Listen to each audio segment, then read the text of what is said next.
Bugün çox dadlı, pambıq kimi yumuşaq, içi şokoladlı bulka hazırladım.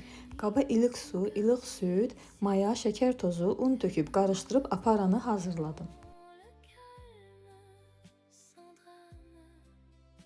Üzərinə süzgəcdən keçirilmiş limon qabığı, limon suyu, yumurta ağı, əridilmiş kərə yağı töküb qarışdırıram.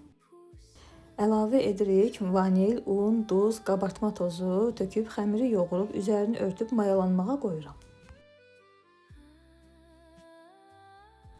Xəmir mayalandıqdan sonra hissələrə ayırıb kündələyib üzərini salafanla örtüb 15 dəqiqə gözləyirəm. Ardından bir-bir əlimlə açıb içinə şokolad qoyub kənarlarını büküb soba listinə yığıb üzərini salafanla örtüb yenə 10-15 dəqiqə gözləyirəm.